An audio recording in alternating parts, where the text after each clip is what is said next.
c'est pas un enfer et c'est pas la jungle qui nous a mis en danger, lui et moi et d'autres. C'est notre ignorance, quoi. C'est-à-dire que nous, en tant que être civilisés, en fait, on n'était pas adaptés à cet environnement-là. On n'arrivait à rien voir, quoi. En fait, nos sens étaient complètement endormis.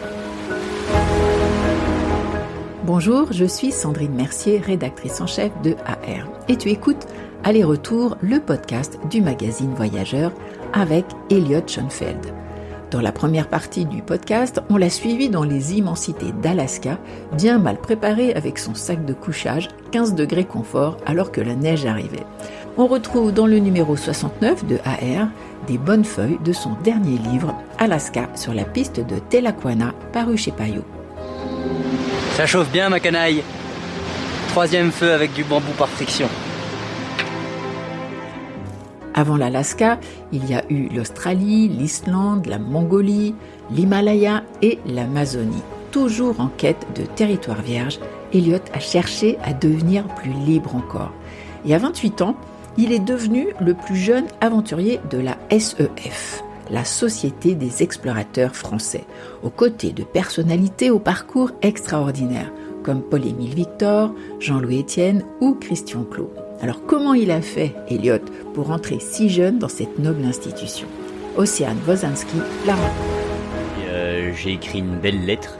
En fait, moi, je voulais faire partie de la Société des explorateurs parce que j'avais une expédition en Amazonie que j'ai fait en 2019. Et j'y étais allé tout seul la première fois et puis je me suis fait arrêter par les gendarmes dans la forêt assez rapidement et ils m'ont expliqué que il fallait toutes sortes de permis pour accéder à la partie de la jungle où je voulais aller. Avec le badge Société des explorateurs français, peut-être que ça marcherait pour avoir les permis.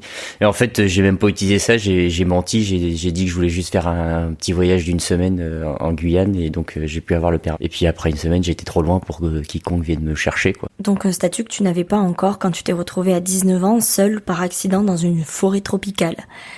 D'ailleurs, comment tu t'es retrouvé là-bas ? Et ma sœur, elle avait fait un PVT, c'est un permis vacances-travail qu'il y a dans plusieurs pays là, notamment en Australie. Et donc en fait, par manque d'originalité, j'ai fait comme ma sœur, je suis allé en Australie. Et en Australie, il y a la plus grande île de sable qui s'appelle Fraser Island. Et il y a une forêt tropicale au milieu. Et puis cette île, elle est très touristique, quoi. Mais l'immense majorité des touristes, ils restent sur la plage, quoi. Il y a des trucs en 4x4 et tout ça. Et j'ai vu qu'il y avait un sentier de randonnée qui traversait l'île du sud au nord. Ça prenait à peu près une semaine et sur la carte que je voyais, il y avait des logos camping, quoi. Et moi, mon expérience du camping, c'était à La Ciotat avec ma mère, quoi. Et à La Ciotat, il y avait des épiceries dans le camping, il y avait des douches chaudes, des cuisines, plein de monde et tout ça. Donc je me suis dit que ce serait comme à La Ciotat sur l'île. Et donc je suis parti avec quasiment rien. J'avais un paquet de pain de mie, j'avais un pot de Nutella et un paquet de pâtes, mais rien pour les cuire parce que je prévoyais, je comptais sur les cuisines, quoi. Et en fait, assez rapidement, je me suis rendu compte qu'il y avait rien de tout ça. Et donc j'aurais pu faire demi-tour, mais en fait j'ai continué et j'ai certes eu faim, mais j'ai même fini la semaine de trek à bouffer des pâtes crues. Ça a été ma première expérience dans la nature sauvage, quoi. C'est la première fois où j'étais seul dans un environnement avec autant de vie autour de moi, parce qu'il y avait plein d'animaux et plein de créatures pendant toute cette semaine, notamment des dingos, c'est des chiens sauvages qui sont endémiques à l'Australie, des énormes araignées, des lézards de 50 cm, enfin toutes sortes de couleurs et de formes. Et c'est pour ça que je dis que c'était un peu un accident, quoi, parce que j'avais pas prévu que ça se passe comme ça, mais ouais, ça a été ma première expérience dans la nature sauvage, la découverte de la solitude, de la lenteur de la marche, de la vie avec les autres animaux. C'est donc ça qui t'a donné le goût du voyage. Dans la première partie du podcast, nous avons parlé de ton aventure en Alaska, mais tu en as fait 5 autres. Hein. Je vais te donner chaque fois une destination et tu vas me dire un souvenir fort que tu as eu. On commence par l'Islande ? L'Islande, ouais. L'Islande, c'est la première expédition entre guillemets, dans le sens où j'avais vraiment fait un trajet assez important pour moi à l'époque, en tout cas, c'était de traverser l'Islande, et c'était super formateur, parce que déjà moi je suis arrivé, j'avais un sac qui faisait à peu près mon poids, et je commençais à Skogar, c'est une immense cascade magnifique, et puis je devais commencer à grimper les montagnes et tout ça. Et puis les montagnes islandaises, elles sont très particulières parce qu'elles ont une base qui est gigantesque. Et moi, quand je suis arrivé, il y avait des nuages qui étaient très épais, qui étaient très bas, et donc je voyais pas le sommet des montagnes. Je voyais que la base. Et en voyant la base, t'as l'impression que t'es face à 25 Everest, quoi. Ça semble énorme. Donc moi, j'ai campé complètement exténué avec mon sac énorme je pense que j'ai à peine fait 7 kilomètres quoi ce premier jour, complètement déprimé et exténué, et je me disais que j'allais faire exprès de me péter une jambe, ou j'allais jeter mon appareil photo parce que je me sentais incapable de faire ça. Et le lendemain matin, en fait, je me suis levé, et là il y avait du soleil et du ciel bleu, et j'ai vu qu'en fait les montagnes étaient plates. Il n'y avait pas vraiment de sommet, quoi. C'était plus des plateaux, les sommets des montagnes islandaises. Et donc là, ça m'a rassuré, et puis j'ai pu continuer. Et l'année suivante, tu es parti en Mongolie. Qu'est-ce que tu en as retiré ? Et la Mongolie, ouais, c'était mon premier film, c'était mon premier livre aussi, et puis c'était la première fois que je partais aussi longtemps et sur une distance. Enfin, c'était un projet qui était quand même très ambitieux pour moi à ce moment-là. Là, j'avais 22 ou 23 ans, et c'était en 2015. Et ça, je pense, ouais, c'est une des expéditions qui m'a le plus impacté, parce que c'était la première fois, moi, où je rencontrais des gens qui vivaient, qui avaient un mode de vie différent du seul que j'avais connu, de celui que j'avais connu toute ma vie, à savoir le mode de vie civilisé et citadin, quoi. Parce que la moitié de la population mongole, en fait, est nomade. Donc c'est-à-dire que c'était des gens qui habitent dans des yourtes, c'est des genres de grosses tentes blanches et rondes. Mais sur la steppe, on dirait des soucoupes volantes blanches.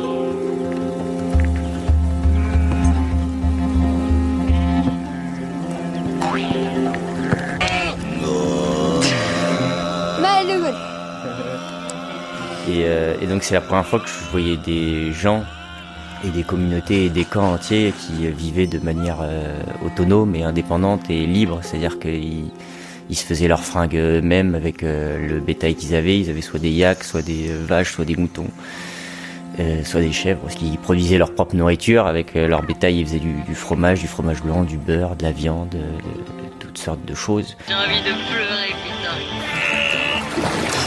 Puis ils vont chercher l'eau à la rivière, et ils se font des cordes avec la crinière de leurs chevaux, et puis ils se déplacent aussi beaucoup à cheval.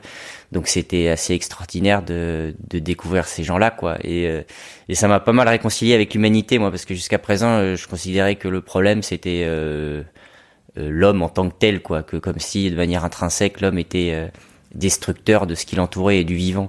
Et en rencontrant ces gens-là qui vivaient en parfaite harmonie avec ce qui les entourait depuis des millénaires, et ben j'ai compris que c'était pas l'homme le problème, et que en fait c'était un animal qui avait sa place évidemment sur la terre comme tous les autres créatures, et que c'était un mode de vie qui avait rendu sa présence assez destructrice, ce qui n'était pas le cas des nomades mongols. Puis après il y a eu toute une partie dans le désert de Gobi, parce que j'étais 1 mois et demi avec un cheval qui s'appelait Numéro 6, avec qui on a eu des problèmes relationnels dans les premières semaines. Il a mis du temps à me faire confiance, et son jeu pendant les 3 premières semaines, c'était de me foutre des coups de talon sur le genou gauche, chose qu'il a réussi à faire maintes et maintes fois.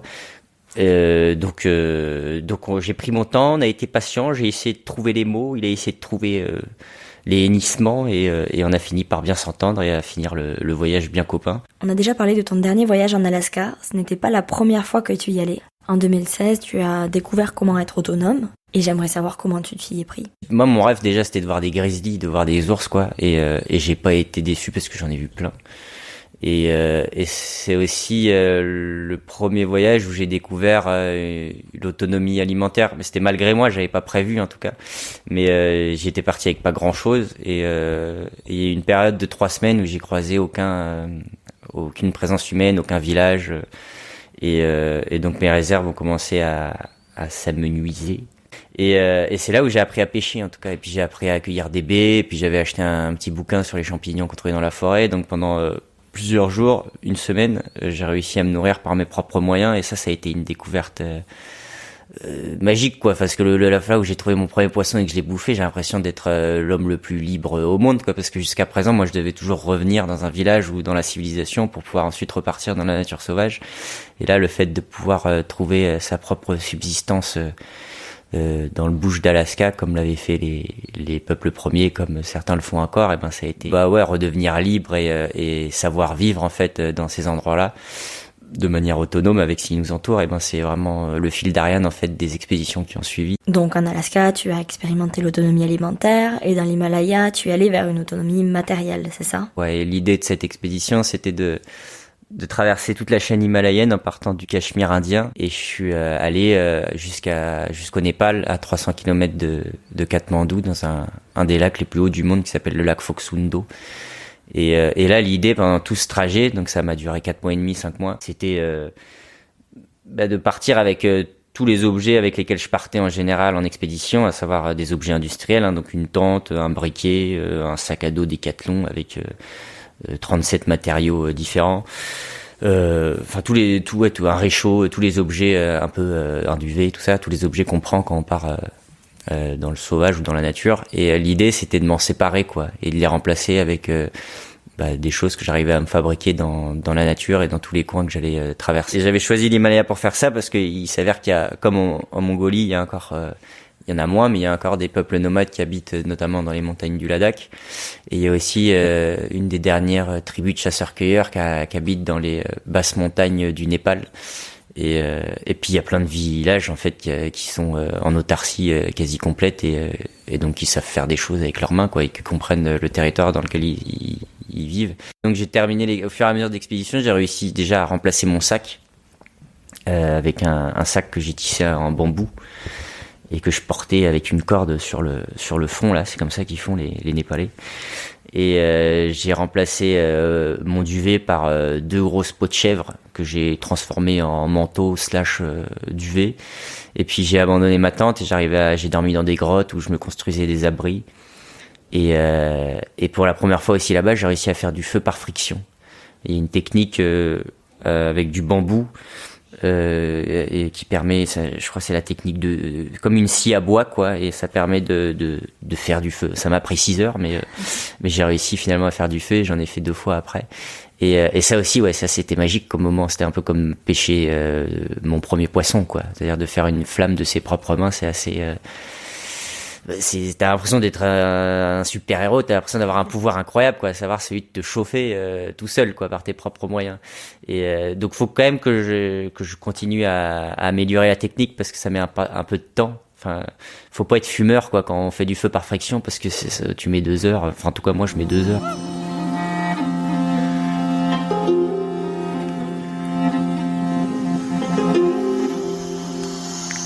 Donc tu as réussi ton autonomie matérielle jusqu'à ne plus avoir un briquet en Himalaya.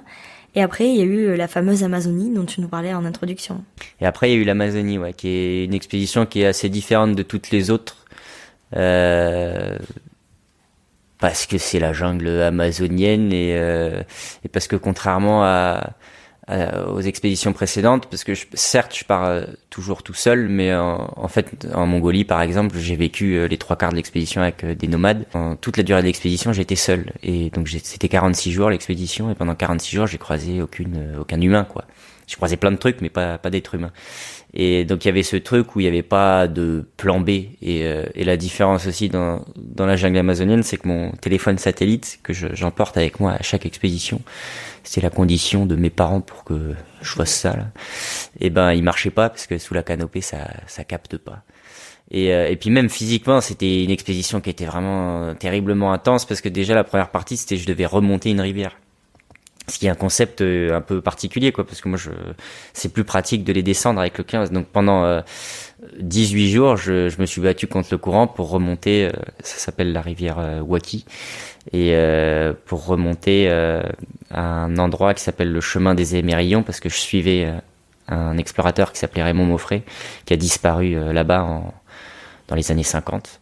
Et une fois que je suis arrivé au début du chemin des Émerillons, j'ai quitté ma pirogue et j'ai commencé à marcher j'avais 10 jours je pense de marche, et c'est 30 km, hein, donc en moyenne c'est 3 km par jour, ce qui est déjà une bonne journée en pleine jungle, sachant que j'avais perdu ma machette au 10e jour de la remontée de la rivière parce que je me suis retourné dans un rapide et j'ai perdu deux objets, ma machette et ma rame.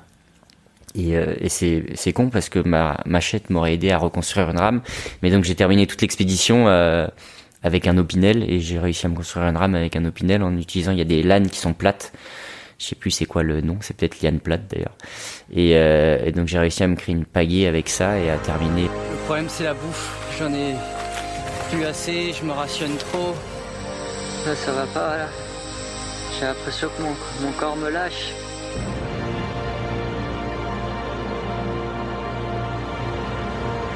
Et en tout cas, pendant ces 10 jours de marche, là, ça a été le moment le plus dur de l'expédition, parce que il faut batailler pour faire quelques centaines de mètres, quoi. Parce que on se sent vraiment. Les gens souvent, quand on parle de la jungle, ils ont peur des grosses bêtes, des félins, des énormes serpents, des énormes araignées. Et moi, j'en ai vu de tout ça. Enfin, j'ai pas vu de jaguars et tout, mais j'ai vu 2 anacondas, j'ai vu des araignées partout, j'ai vu des singes et tout ça. J'entendais plein de bruits étranges autour de moi, mais moi, ce qui m'a fait le plus peur dans la jungle, c'était la végétation, quoi. Parce que c'est vraiment c'est la végétation, les maîtres de ces lieux, et c'est la végétation qui fait un peu ce qu'elle veut de toi, quoi. Et parce que Raymond Mauffry, il est passé aussi par tout ça, donc j'étais prévenu, mais n'empêche que de le voir, ça a dépassé l'imagination, en fait. Et donc c'est pour ça, je pense que l'Amazonie peut avoir cette réputation d'enfer vert, etc. Mais Raymond Mauffry, il dit un truc par rapport à ça que je trouve très juste, c'est que c'est pas un enfer, et c'est pas la jungle qui nous a mis en danger, lui et moi et d'autres, c'est notre ignorance, quoi. Et c'est-à-dire que nous, en tant que être civilisés, en fait, on n'était pas adapté à cet environnement-là, et on n'arrivait à rien voir, quoi. En fait, nos sens étaient complètement endormis, donc c'était une expérience qui était très différente entre moi qui étais tout seul et qui a failli crever. C'est la seule expédition où j'ai failli crever. Ouais, t'as vécu d'importantes émotions en Amazonie, et ensuite t'es reparti en Alaska. D'ailleurs, la première partie de ce podcast est à ce sujet. Et pour la suite, où est-ce que ta prochaine expédition va t'amener ? J'y ai réfléchi, là, comme je présente le film en festival et qu'on me pose cette question, et j'ai été obligé de trouver une réponse. Mais en tout cas, j'ai une idée, moi, qui me trotte dans la tête, et puis ce voyage-là en Alaska, ça m'a plutôt convaincu. Mais il y a une harde de caribou qui s'appelle la harde de Porcupine, la harde de porc-épic, et c'est la plus grande harde de caribou du monde. Et puis en fait, pendant cette migration, c'est la plus grande migration de tous les mammifères terrestres sur cette planète. Ils migrent sur 2400 km environ, sur un territoire qui est immense, et donc ils passent de la toundra arctique aux montagnes, aux forêts boréales, aux rivières qu'ils doivent traverser, aux lacs, etc. Donc ils traversent vraiment, ils font des expéditions chaque incroyables. Et en fait, c'est tout un monde qui suit cette horde de caribous. C'est pas juste les humains, c'est aussi les grizzlies, les coyotes, les wolverines, les loups, les aigles, et donc t'as toute cette arche de Noé qui suit cet immense bateau qui est la harde de caribous, et donc c'est assez je pense que c'est un des spectacles les plus phénoménal de la nature sauvage, encore avec montagne, et l'idée ce serait de suivre la migration pendant plusieurs mois et rentrer dans l'intimité de ces bêtes là et voir si on s'entend bien. Toujours loin des hommes, Elliot veut se rapprocher des animaux sauvages. On lui souhaite de renforcer ses préparatifs pour une aventure au top. Tu peux retrouver des bonnes feuilles de son dernier livre, Alaska, sur la piste de Telakwana, en vente actuellement avec la couve sur le Canada. Sinon, retrouve-nous sur le site ar-mag.fr, Insta, Facebook et dans les kiosques, bien sûr. Et pour ne rien rater de la série Aller-Retour, abonne-toi sur Apple Podcast ou Castbox et laisse-nous un commentaire, une bonne note, ça nous fait très plaisir. On se retrouve aussi sur Spotify. À bientôt pour de nouvelles aventures.